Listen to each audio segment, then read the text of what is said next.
Hey, how's it going? Good. How are you? Yeah, good. It's pouring rain at my house, so I had to drive far away. Oh my gosh. Where are you living at now? What part of the country? Hawaii.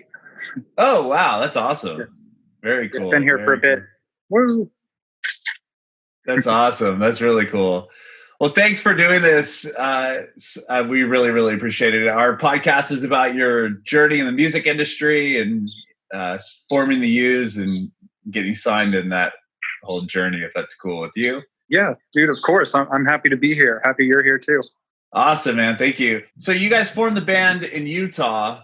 Is that where you grew up originally, Utah?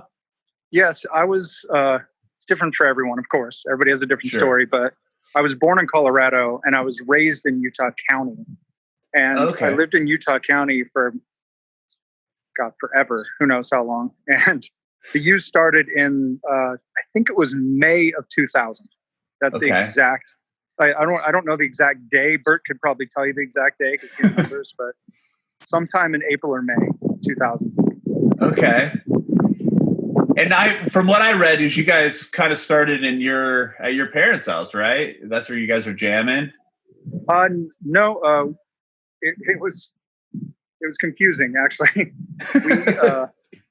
We started wherever we could. I think Quinn, our guitar player, we would jam at his house sometimes, and me and the drummer Brandon had a house together. Oh, okay. And we made the front area like the living room of that. We turned that into like our jam / recording / everything. So you'd walk into the front house and it would just be instruments and that's it. It was pretty fun. That's awesome. We wrote the whole first record. We pretty much wrote, I want to say, in that front living room. Not the entire, because some songs came after, but all of our demo. I don't know if we have a demo CD that's out there somewhere on the internet, but all that stuff is recorded in that front room pretty much. Wow, because that's the demo that you guys took to John Feldman, right? Yeah. We sent him. We sent him the first, I think, because all the songs were done when he got our demo. I think he heard the first 6, and then he wanted to hear more, and we kept sending him more until we had, I don't remember how many, like 10 or 12 or something. That's awesome. I want to get into that story for sure. I want to know though, but how'd you get into music originally? Let's see. Originally playing music, I was kind of a late bloomer. My parents, like my family was more a computer side. So I grew up sort of kind of in computers, really. Oh, cool. Like, my grandpa worked at some computer company back, and I don't want to get into details, so I'm kind of skipping. So the rest of the family kind of was into it, and so I was kind of getting that route, but I always liked music more, obviously, you know what I mean? So, so I was always trying to chase the music dream. And then finally, when I turned, like, I was kind of a poor kid, right? But finally, when I turned, I think it was either 16 or 17, I bought myself a bass because that was the first instrument. I wanted to play bass. I loved bass, and so that started my like love affair on like bass playing and just bass as it goes, Yeah. So what made you decide on bass? What drew you to the bass? I always thought, like I love James Brown and I love like funk. I love that like old school 70s and like even earlier, like Marvin Gaye and like Al Green and stuff, you know what I mean? Like the old R&B stuff, like that was like my favorite stuff. But what drives that to me, besides the vocals, is the bass. You know what I mean? The bass is like the backbone of that, and that like solid drum beat. And so guitar for me was never really an option. I didn't really care about it. Yeah. It's all about the bass. Right on. Yeah. So then you said you picked it up and you were 17? You just said. I would say like just turning 17. I think is when I first bought one because I couldn't afford one until then. I finally made the deal. Okay. And after you got the bass, did you just try to learn on your own? Did you get lessons? Yeah, it's most of my life has been teaching myself, really. I've had lessons here or there, and more so lately I've been kind of diving into like theory, details on theory and trying to understand more because obviously the more you know, the more it helps. But originally it was just me teaching myself and trying to learn what I could and how I played and how my fingers worked and how my body worked, with bass and stuff. Rad. And would you just try to like learn cover songs and stuff in the beginning? Yeah, it was about learning cover songs and about learning just just the neck, like understanding the neck and understanding where the notes connected, and then going online and like, well, before it would be online, but after that, you know what I mean? Yeah. Like asking people I knew, because I had one of my best friends growing up was a guitar player, so I could ask questions, and you know, I could ask him questions, and then his friends actually were in a band, and this is when I was like 16 or 17. His friends were in a band, and we'd go watch them play, you know, and so I could watch their bass player, and I could see what he was doing and stuff like that, and you know, just bounce questions off other people. Yeah. And what about starting your own band? What was the first band you started? I just joined bands for a while there. I never started my own at that time. But in the beginning, actually, maybe that's not true. Me and that kid I was talking about did have a band for a while. Oh, okay. We didn't really write or record any songs, but we tried to. We just didn't know what we were doing. You know how it goes. But later on, I started kind of understanding a little more, and I joined up with some other friends. Brandon and was in that band. He was our old drummer. Mm-hmm. And then that's how we got the guitar player Quinn. He also joined that band, and then we got that band broke up. We started a different band, and that band broke up, and then we started The Used, and it was us three looking for a singer. Mm-hmm. And then that's when we came across Bert, because Bert was in a bunch of other bands, because we would all play at these little like veterans halls, and like, because there was no venues growing up in Utah, really, you know. Oh. Or at least we were in Utah County. There was no venues that we could play. And so we played this place that was a veterans hall, and we played there all the time with all these other bands, like local bands. And the cool thing about that was, almost because there wasn't a huge scene down there, it was kind of a smaller scene. Mm-hmm. There were so many different types of bands that would just play together. You know, like you'd have like ska bands playing with rock bands, playing with metal bands, and then like hardcore bands would open or something. You know what I mean? Uh-huh. So it was pretty cool. But then I think that's where he met Bert. Bert was in two bands. I'm kind of rambling a little too much. I hope it's not too much. Oh, no. This is awesome. Thank you. I ramble a lot. I can't help it. You know, there's so many memories that flood back, and I just talk until they get out. I love it. Yeah, we'd play with Bert's other bands down there at this veterans hall, right? Okay. And that's where he met him, because we'd see he was in this like pop punk band that he would just sing for, and then he was also in this other metal band that he would just scream in. So it was like we knew he could do both, and that's why we were like looking for him in the beginning to use. I think it was our drummer Brandon was like, "What happened to Bert?" Because he kind of disappeared for a while. Nobody saw him for like a year or two. And then that's when we found him again and brought him back into music and brought him with us to like jam and start writing and stuff.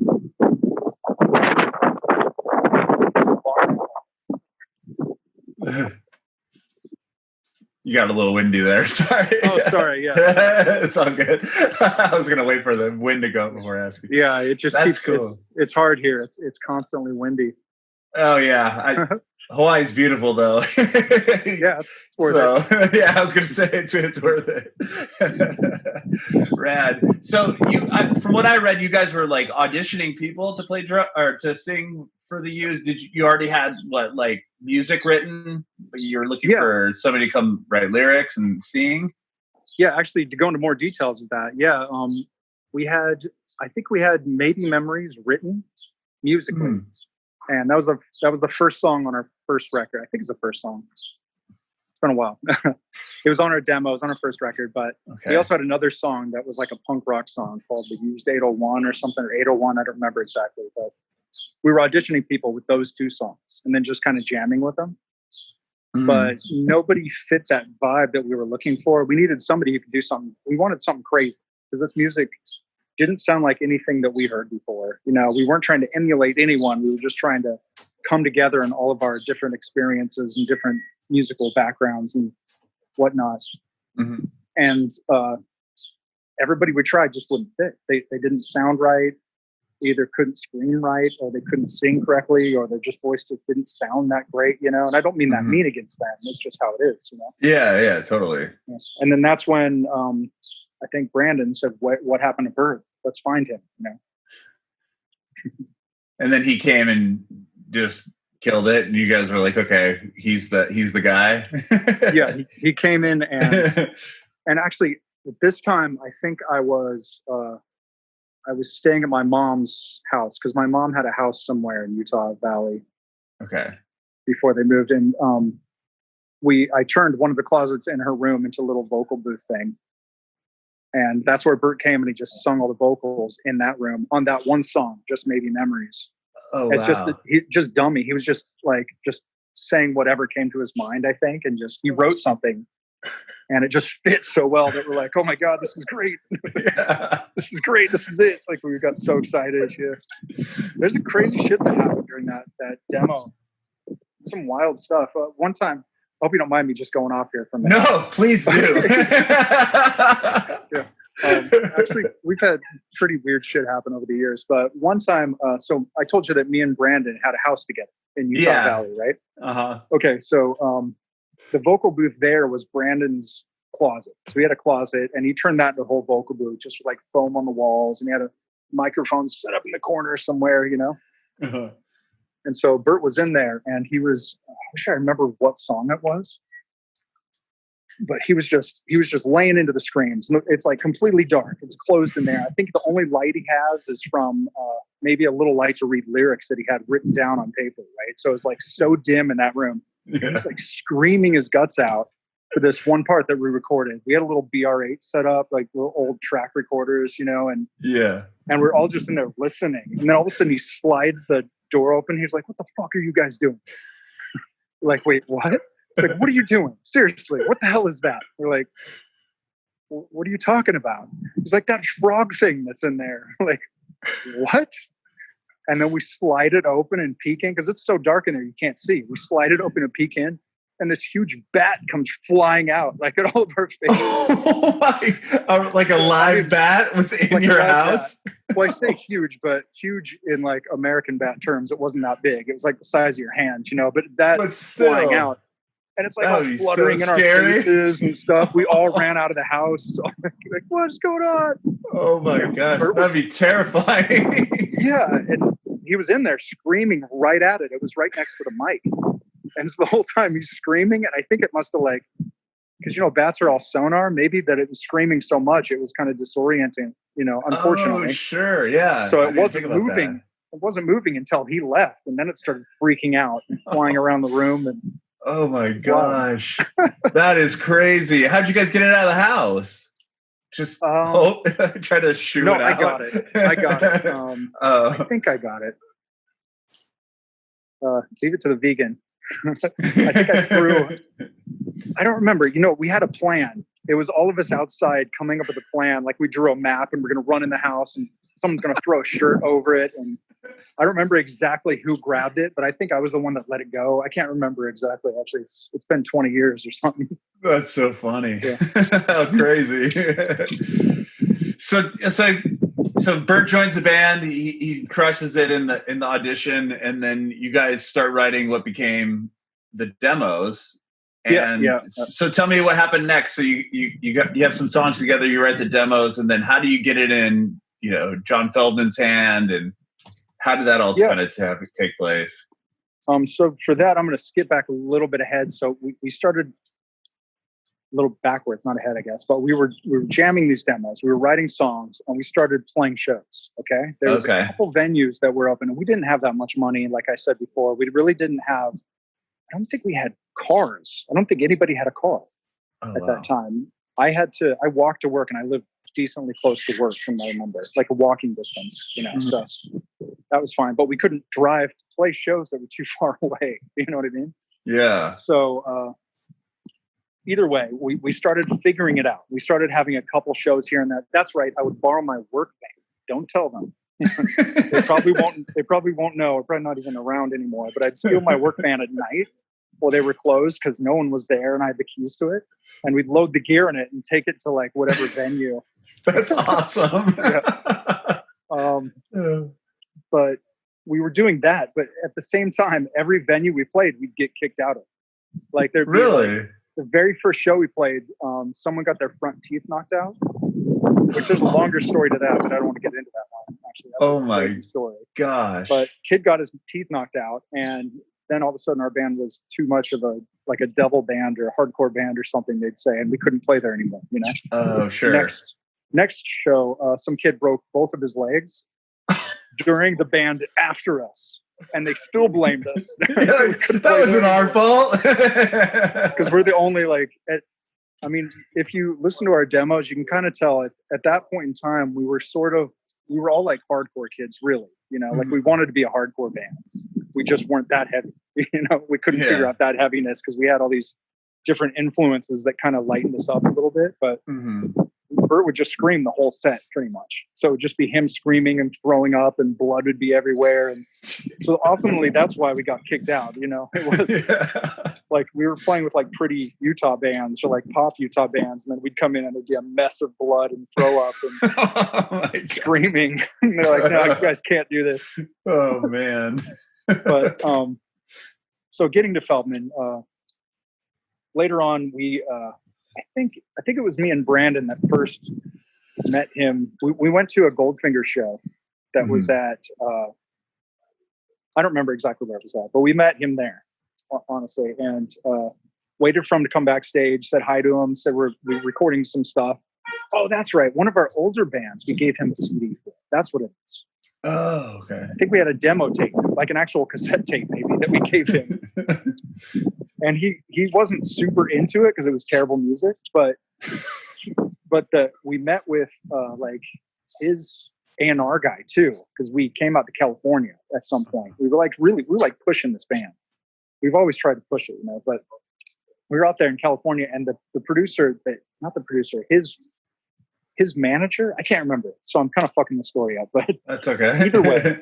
Either way, somebody that he was connected to just told us that John Feldman was starting to record bands and starting to produce bands. Okay. And so we're like, oh, this is a great idea. We'll just start sending him our tapes. You know what I mean? We'll start sending all of our demos to him. And so that band broke up because it was terrible. And then that's when the Used got together and we started recording these demos. And then we went to Goldfinger shows to give him the tapes. Like, hey, I think it was me and Brandon. I think Brandon actually had his phone number. Because I'm not, I'm more outgoing now. But back then I was way too much shy of a kid. I'm still a pretty shy kid. It's okay from the phone, it doesn't really count, But, sure.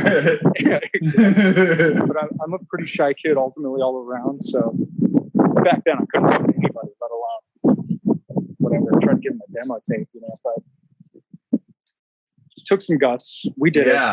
John, his favorite song was Box Full of Sharp Objects. That's the one that made him want us to record us exactly. He's like, that's the song. That's it. Let's do it. Wow. That's crazy. Well, you said you just heard that he happened to start recording bands, because at that point he really wasn't producing a whole lot of people, right? Not Maybe really. Like Real Big Fish. Didn't he like kind of start them? But I don't know. Bands before that, there was a band called Show Off. Okay. I remember these really well because when we heard he was producing and recording bands, we started listening to what he was doing. We would find the CD and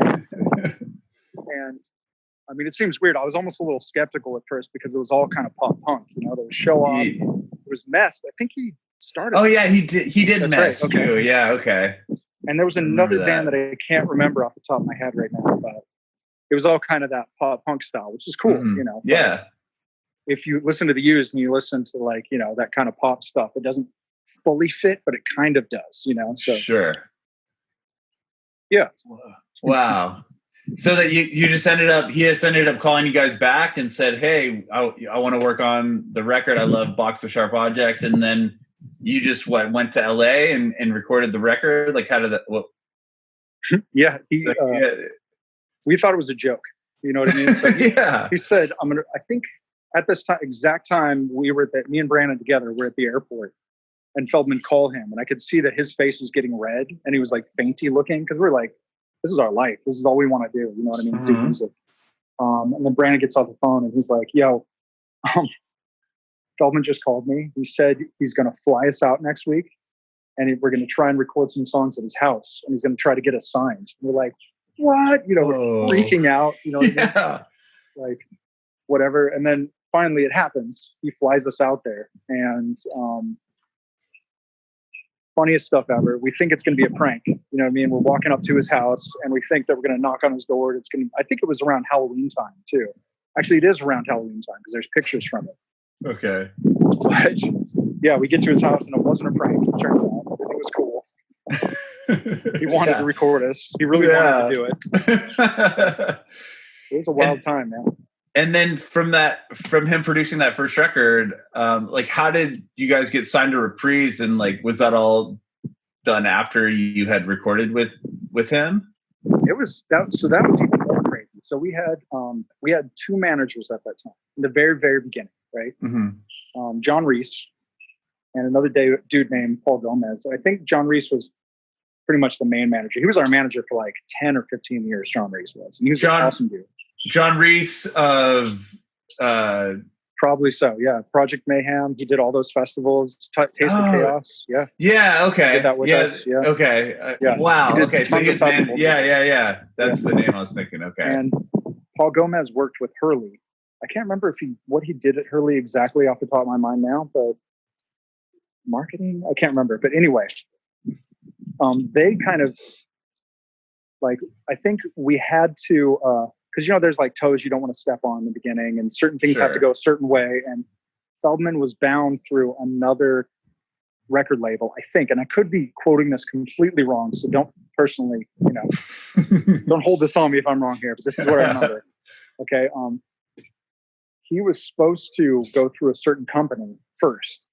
But I think our managers leaked it to all these other record companies. Accidentally leaked it to all these other record companies. And that's when shit started getting crazy because there was at that time, there wasn't a band like us. You know what I mean? There wasn't, I don't mean that, don't get me wrong. I don't mean that arrogant. I don't mean that cocky. I'm just trying to state what was going on behind the scenes at this point. Sure. Okay, yeah. So, there wasn't a band like you guys out there yet. We had that weird pop to it and that like catchiness that a lot of those other hardcore bands didn't at that time. You know what I mean? And whatever kind of music you want to call it. I'm just pointing out. Transferring over. Yeah. Especially to the major labels. I mean, yeah. And they all the major labels, of course, they're not stupid. They were watching all that other music come up and they knew what it was. Right. You know what I mean? So when they were just waiting for something to jump on, and I think that was just our timing, they all tried to jump on us at the same time. We had this crazy. It was good. We had to do these showcases. It was my first time in New York. I think this was pre-Towers too. The first time in New York, because I remember going back after and seeing the like holes and all that. But yeah, that's right. 2001. So 2000, I flew out there. Is that true? No, because 2000, I don't remember. Well, it was the end of 2001, September. Yeah, so it could have been before. Yeah, right. So I'm pretty sure it was before. At least we went out there, but we did like showcases where you'd play in front of a label rep, and they'd just come in with their suits on and sit down at like a chair. It's like douchey. Yeah, like how is that? Was that weird? Like, are you just like in a conference room and there's like some suit in front of you, and they're like, "All right, play." It was something kind of like that, It just felt. I mean, it's just what it was back then. You know what I mean? Like they couldn't see us play shows because we didn't have any money. We weren't playing shows. You know what I mean? In our hometown, we couldn't play shows anywhere anyway. So it's not like we got a big following in our hometown because, like I said, we couldn't. Right. So we had to kind of go to them to play the shows, which is kind of backwards. You know what I mean? Mm-hmm. No, yeah. But you guys obviously had the songs. that's the hard part. Some of them were a little scared of us, I think, at least scared of Bert because he was doing some crazy shit, throwing things around and throwing up and like bleeding again, all the fun stuff. Yeah. And they weren't quite sure how to take it, but the ones that got it really got it. And it kind of came down to, I think 3 labels it came down to. Actually, no, towards the very end, it came down to 2. Okay. And that was Reprise, which is pretty much Warner, Right. And Island Def Jam. And we were so close to signing the Island Def Jam. It was crazy.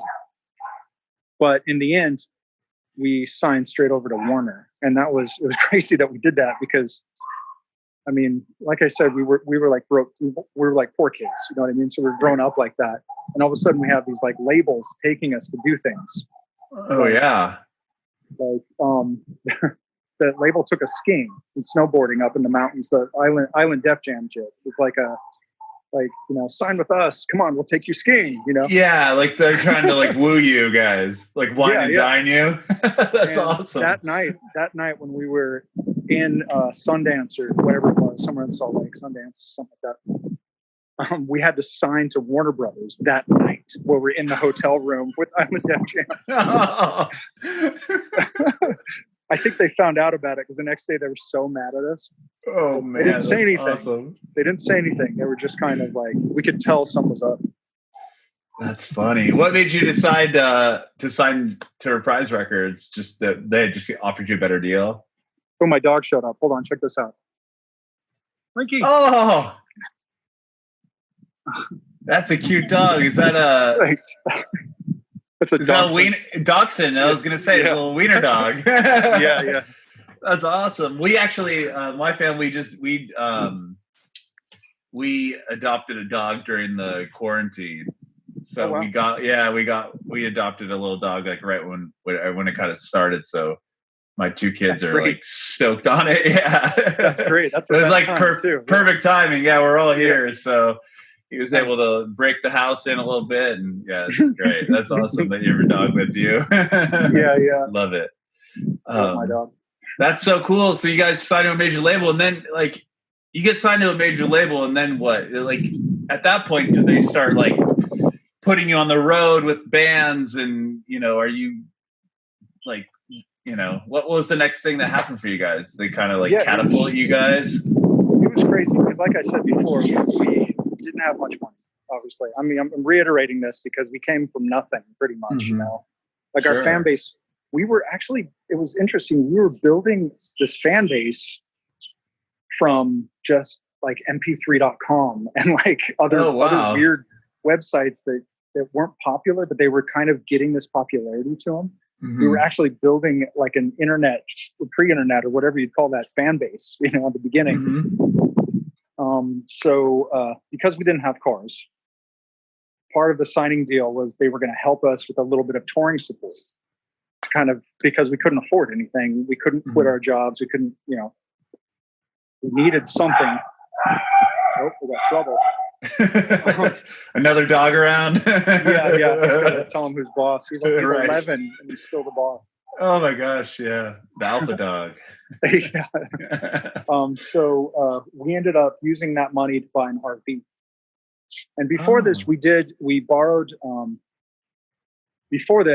a tour out of Utah to Colorado in a van. Actually, that's right. Before we got signed, we did a tour in Suburban.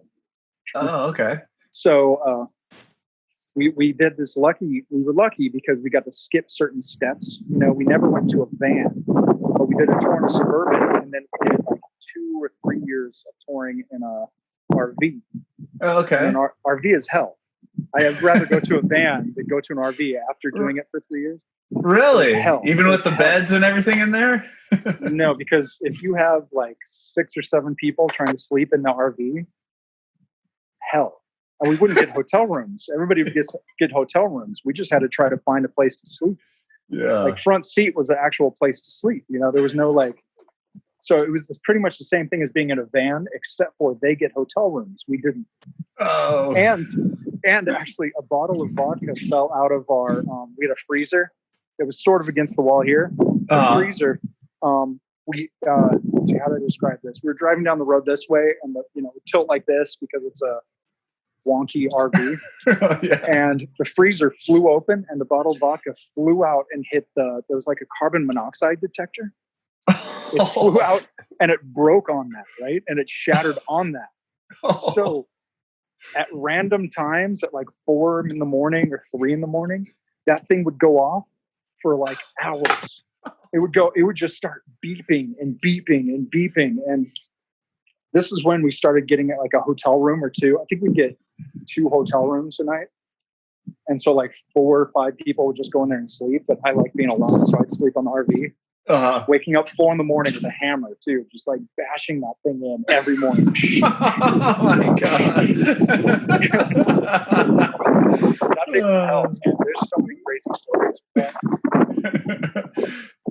That's funny. So you guys, when you toured in the Suburban, then the RV came later, and that was after you guys were signed. Yeah. Okay. On that first tour that you toured with the Suburban, did you have another band come with you, or did you guys just how'd you guys book that? You just cold called people? That was when we were recording with John Feldman. Oh, okay. He hooked us up. He got us to open this tour. It was like doors. Like doors would open and then we would play. It was kind of like that. Mm-hmm. And it was us. I think it was Mest. It was either Mest or Show Off. I'm pretty sure it was Mest. Okay. And then Goldfinger and then Real Big Fish, or the other way around. I think they flipped nights. So it was a Real Big Fish Goldfinger tour. Oh, wow. Rad. People weren't super into us at that tour for obvious reasons. We were the only like non-ska band. Yeah, I was gonna say, a heavier band in front of a couple ska bands. Yeah. Bert like throwing up on stage and like, yeah, it just didn't. We were like trashing our gear every night too. It was like the most extreme, like hardcore, like we were, and it just didn't fit. Sure, still fun, but one point in time, there was a kid that was flipping us off the whole show. He was just like, we could see him mouthing, "Fuck you guys," the whole show that we were playing, right? Uh-huh. John Feldman is such a passionate person. And this is when I realized how passionate it was. He's sitting side stage and I didn't realize what he's getting worked up about because I wasn't paying attention. Mm-hmm. But he was like amped, like so amped. Middle of the show, he stage dives out, grabs the kid by his shirt and is like shaking him and screaming in this kid's face. Like something about, "Don't you know what you're doing?" And like some kind of, I couldn't understand what he was saying, but. Oh my God. Yeah. But so amped. So pissed at the guy flicking you guys off. That's so hilarious. Pissed. Yeah, it was awesome, actually.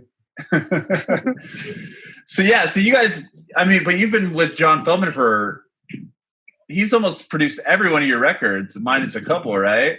Yeah, all but 4. What, Artwork? I think he hasn't done Artwork. He didn't do Ocean of the Sky. He didn't do The Canyon. And he didn't do maybe 3. Maybe 3 hasn't done 3 or 4. There might be something I'm missing here. I think he didn't. From what what I'm read was like Artwork in the Canyon. And then he did one called Ocean of the Sky that we produced ourselves, which is still one of my favorite records. the EP. Yeah, that was the EP, right? Yeah. Okay, cool. But so when you guys went to Artwork, like, was there a reason that you went with Matt Squire instead of John Feldman? Yeah, I'm always pushing for change. I always want something different, and that's good and bad. I've kind of changed my mind a lot over the years. But in the beginning, I was always like, we got to do something different. We got to change everything. We got to keep going. I just was about the only constant, which is change. Yeah.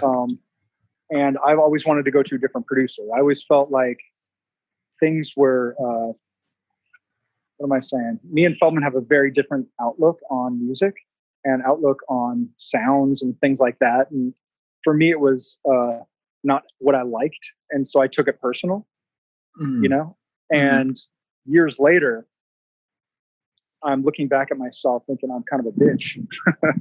You know what I mean? Because I wasn't taking it for granted. I was just not as understanding as I should have been, and now looking back and over these 20 years and understanding more about everything, this last record we did with Feldman was the best record that we've ever done. And as far as the vibe and the family, and I think we've all been through a lot, we've all grown a lot. I'm sure Feldman has grown a lot in his way. And he's definitely a lot different than he was 20 years ago. And so are we, And I kind of skipped ahead 20 years, but coming together on that, I think being able to record with Feldman again and coming together as like this family vibe, you know what I mean? And coming strong this way is really cool for me personally, it was really cool for all of us. So. Yeah, that's great. Yeah, because Feldman produced the majority of your records. He didn't do that one, but then after you put out Artwork, he produced the next one though, Vulnerable, right? He did Vulnerable, yeah, and he did the one after that, and then he didn't do the Canyon. Actually, he didn't do our acoustic. He didn't do our full acoustic record. Okay, not that you need to produce a full acoustic record. So that maybe that's what I'm thinking of. He didn't do the Canyon. He didn't do that EP I was talking about. I feel like there's something else he didn't do either. But he's done the majority. Yeah. And was that the reason for getting him for the new record? Was it like kind of like, let's pull him back in, get the family back together? Like, tell me about the new album and going back with John Feldmann on the record.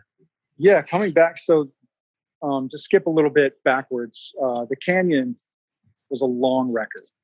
Mm-hmm. It took us forever to make this record, and good and bad. There was all sorts of struggles that were going on internally at that time. A lot of problems were happening. But a highlight of that record for me was working with Ross Robinson. He's one of my favorite producers, you know, like Sepultura Roots is one of my favorite records, you know. And so being able to work with that dude, who's such a positive influence too. Ross is such an awesome dude. He's what I like about music. He's all about vibe first, like ability second. You know what I mean? Yeah. So if you fuck up a part, but it sounds good, that's going in there. That's awesome. Like if you're into it and he knows you're into it, it's going in there. Like we would sit and he knows how I feel and how I play. The better I sound, the better I play. But I have a weird sense of what I think sounds good. But since he understood that, he would have like 10 pedals all set up, you know what I mean, on the floor. He would have my amp tuned to like how I thought it sounded good. And he would just sit there and fuck with pedals. He's like, play your part, play whatever you're going to play for here. And he would just fuck with pedals. And then he would stop and he would listen to me play for a minute. And then he would fuck with it again. He would do this for like a while. And then he could tell once I started feeling comfortable and feeling good, he's like, oh, this is the sound. This is it. You know, like he didn't try to make it sound good. He tried to make me feel good. And then it sounded good, you know, which I love so much, you know. That's awesome. But ultimately that record was long. And so that's why we went back to Feldmann. We wanted to. Sorry, I don't want to cut you off. You were saying something. No. I was going to say, because Ross Robinson was produced like, it's all like metal. Like a lot of it's heavy stuff, right? He's pretty much like a heavy. That record's producer. Really dark too. Really dark. There's a lot of drama, I told you, that went on inside internally there, and not with Ross. Ross is one of the coolest dudes ever, you know. Mm-hmm. But just around writing the record and stuff. Yeah. That and afterward, long stories. I don't want to get into it, but sure, we came out of it so much stronger. And after that, we were searching for a new guitar player. Mm-hmm. Long story on that one too. But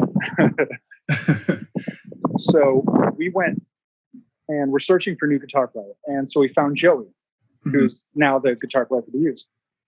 One of the coolest dudes you'll ever meet. He's kind of like Big Lebowski, you know, like the dude from Big Lebowski. Like that's him completely. Like it's amazing. So we started jamming with him because he came out on tours with us and we would play the shows and he knew all the songs and it was perfect, you know. But then we started writing because we were writing for this record with Feldmann. We weren't sure it was with Feldmann yet, actually. So this was kind of the in-between zone, you know. Mm-hmm. We just knew we needed to do a new record because The Canyon was awesome, but it wasn't what we needed at that time. You know, we needed to do it for ourselves, but it wasn't the record we needed to like push us forward and keep going. Mm-hmm. So we started jamming with Joey. We ended up writing, let's say, 30 songs musically with Joey. Wow. Not vocally. We had some melodies for vocals. And this is where it gets crazy. We had all this ready. We went to the studio. We decided to go with John. Okay. We were like, okay, well, let's go back to John because it's familiar. And we have a new guitar player we're dealing with. We have new like ideas. And John kind of honed in we realized that John kind of hones in our tone and our sound, you know, like I said in the beginning, we were kind of almost a wannabe metal band, you know, like a heavy, not metal, but like hardcore or whatever. Yeah. And John kind of honed in the like more pop side of us. You know what I mean? He brought out the highs out of that, which kind of made a cool like sound to it, you know. Jesus, yeah. But so going back in, we realized that maybe it's a good thing to go back to John again for this one. You know what I mean? We've heard he's got a new studio and we're all stoked and John was stoked. So I'm rambling again, but we went back into the studio. We had these 30 jams. And when we got in there, we kind of had this idea. We were like, you know what? Let's just start over. Like, it doesn't matter. Let's put these on the back burner. We'll use these for something else later on. These are like recorded for us and written for us, all ready to go. Let's just start over and kind of see what we can do now, you know? Wow. Yeah. And we only had 3 weeks, the first sessions. So this whole record took 3 different 3-week sections. Okay. Mm-hmm. Which is not very long. It's like a month and a half, pretty much, you know? So that's the first 3 weeks. We were just going to experiment and see what it was like. We were just going to write a song a day and record it and see what happens, you know? Mm-hmm.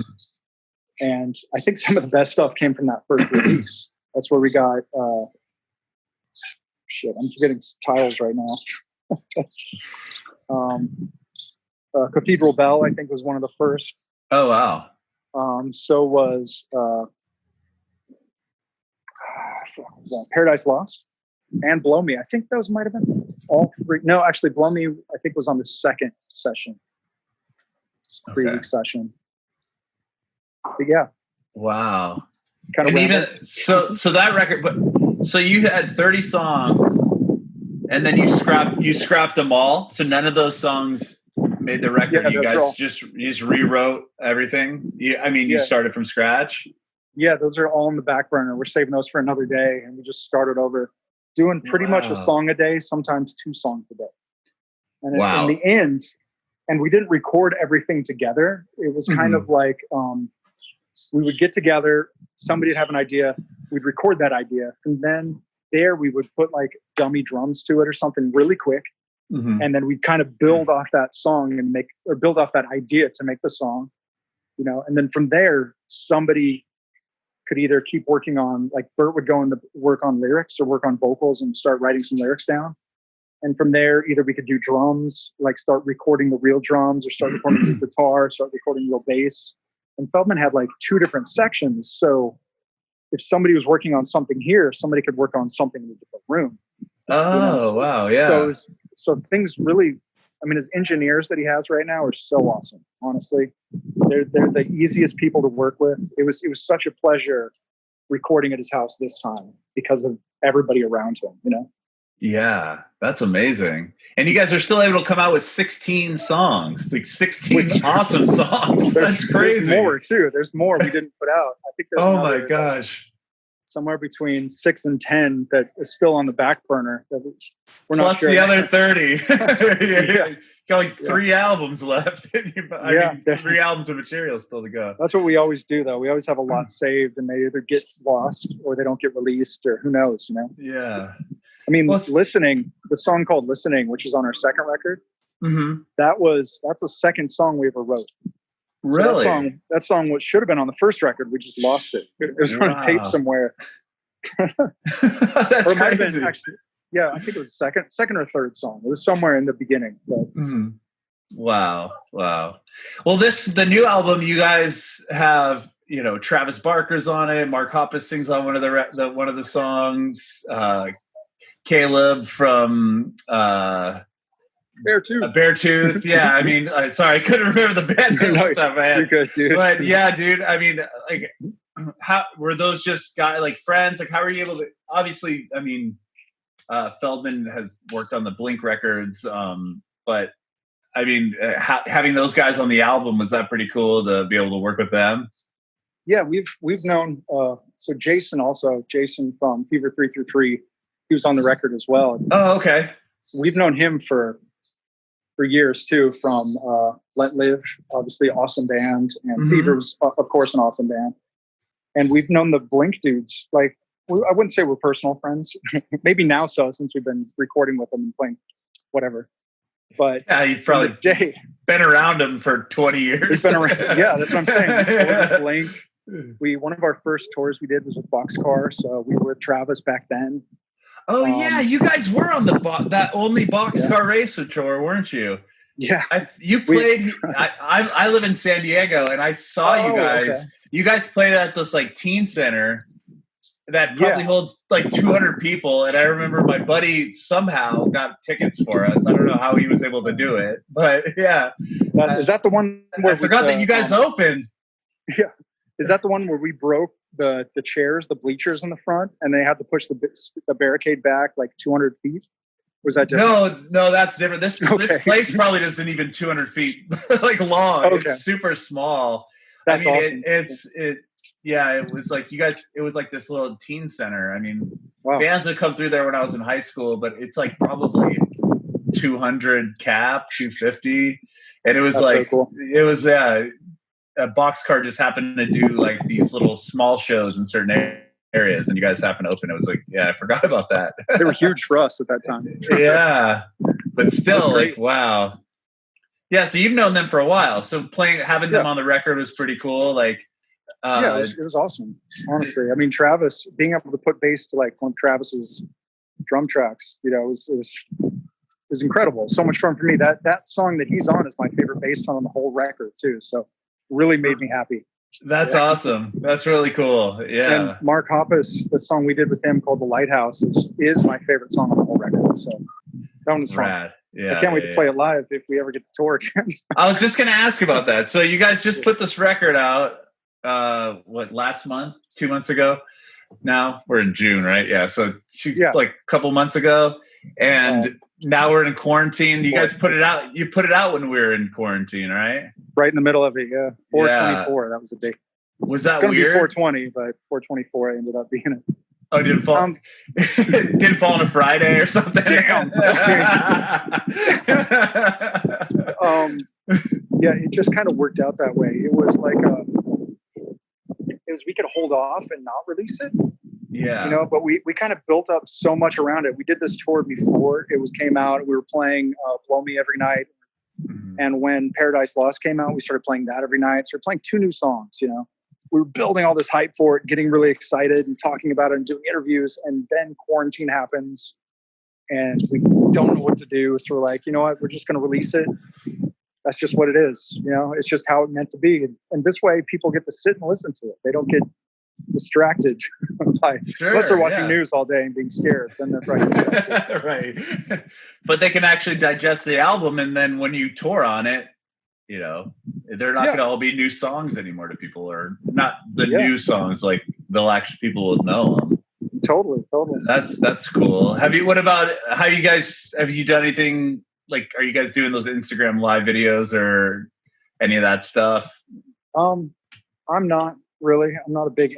I have Instagram. I don't go on there very often. Yeah. Mostly because I don't have service where I live, so there's not really an option. Yeah. Hence the phone call in this really fun area that I'm walking around. I appreciate you making the drive for the area that you're in. I had to come down here anyway. It's all good. Rad. Okay. So I didn't know, because I know a lot of artists are doing that, like going live and maybe answering questions or playing acoustic or doing those little things. So the hardest part about that for us is that we live all over the place. You know what I mean? Bert lives in Australia and I live here, and then Joey and they both live in different states, the other 2 guys. So we're kind of all over the place, but we're still trying to figure it out. Once I can get internet, it's going to change things. That's what's stopping us from doing a lot right now, is that I can't get internet. I've tried for years. I can't get it. Is that hard to jam and stuff with each? I mean, do you have to like really plan ahead? Like, okay, we're going to do a tour these months, so we're all going to have to fly to LA to rehearse and stuff. Like, how does that work? Yeah, all of our gear is in Los Angeles. Oh, it's in a storage. I mean, we have a ton of gear like everyone else does. Sure. And it's in these huge lockouts with all of our whatever the shit that we have in there now. Okay. And we fly out there and we'll practice at their little practice spot we have there. There's another place we go to, like in between those 2 places. That's cool. Yeah, we meet up 2 days before or 3 days before, and kind of decompress and then jam through it. That's cool. Yeah, but you guys have, like you said, you've been doing this for 20 years. You probably don't need to be practicing Taste of Ink any longer. We still do. We'll still go through it. Well, sure, but everybody's on. But but not to the extent, I'm sure, as when you guys first kind of started. No. I mean, it's fun to play those live. It's playing those just for our own whatever. It's kind of boring now, you know. We usually play through whatever new song that we're going to play live, or we'll come up with like what's going to be in between, like interludes or like additives, or we'll just change a part of the song. Like, oh no, let's play something different here, you know, or make the bridge something else. You know, we'll do that instead. Spend more time that way.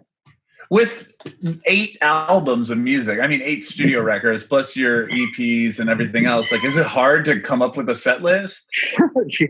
Like, I mean, how do you even just throw a dart at the board and like land on a song? Like, it's so our last tour we did, it was kind of like an underplay. We did like tiny clubs. You know, yeah, you played a really small venue here in San Diego. You played the Belly Up, which I think is like 500 or 600 people. Yeah, it's sold out. They're pretty tiny. Yeah. It was cool because the special part about that tour is we decided, at least Bert decided, different set list every day. That's really cool. It was really cool. Every day we played like at least 3 or 4 songs that you couldn't hear any other night. Maybe not any other night. I take that back. We kind of alternated between 40 different songs. So you really wouldn't know what set you're going to see or what song you're going to see until you came out to the show. That's cool. It's pretty cool. But normally we have certain songs that I don't want to say have to play. That sounds nasty, but certain songs that our fans really want us to play. And if we don't play, they kind of get upset. They're going to be pissed. So, and that gets tough because that's the majority of our set. We kind of have those kind of songs, you know? So we still have to leave a couple out. Yeah, now that you have 8 albums of hits, I mean, like, yeah, just playing probably what would be like your hits has got to be like 20 songs or more, right? So we don't play all of them still. Right, yeah. We play what we can, and we try to throw in something fun for us. But Bert has been really adventurous on picking songs lately because he's kind of the in-say on what songs we play.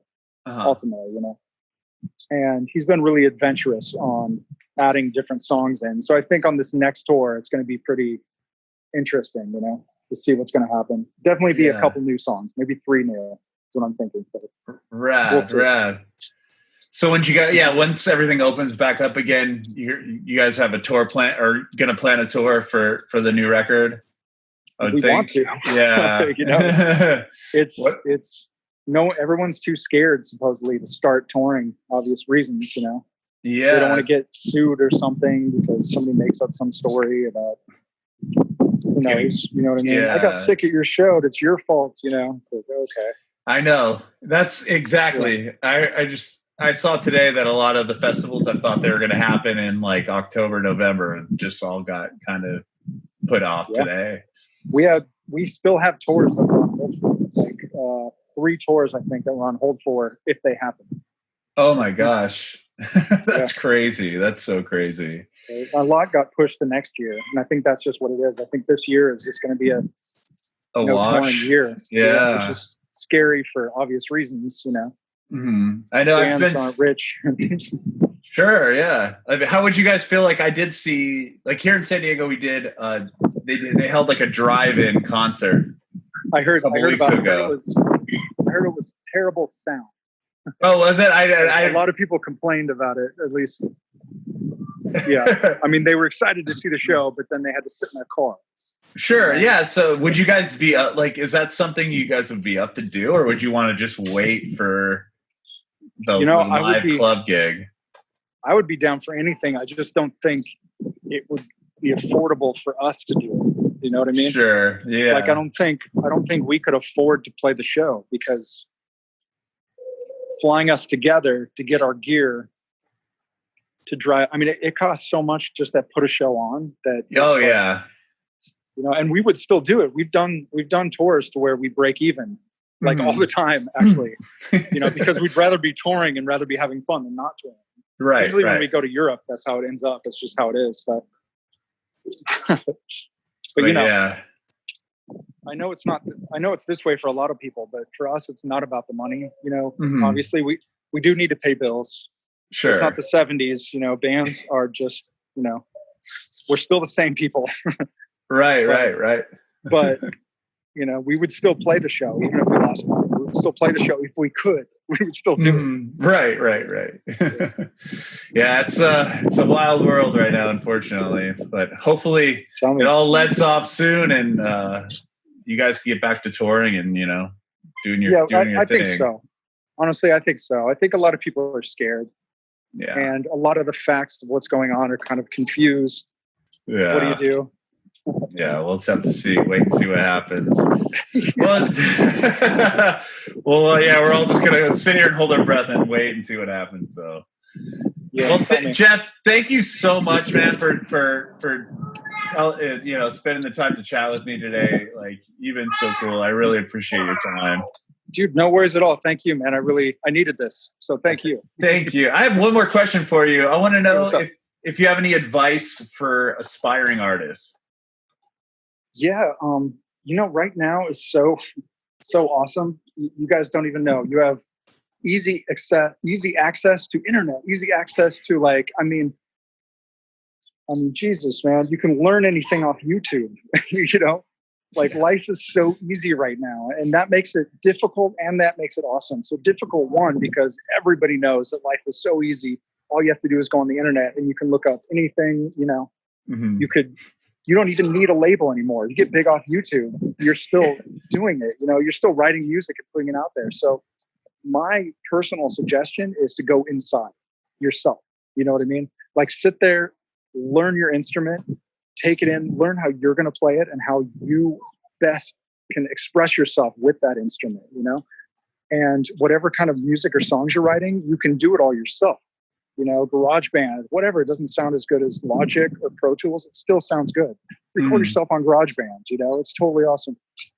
And yeah, COVID will be over and you can tour again. Come hoping for us too. There's another thing.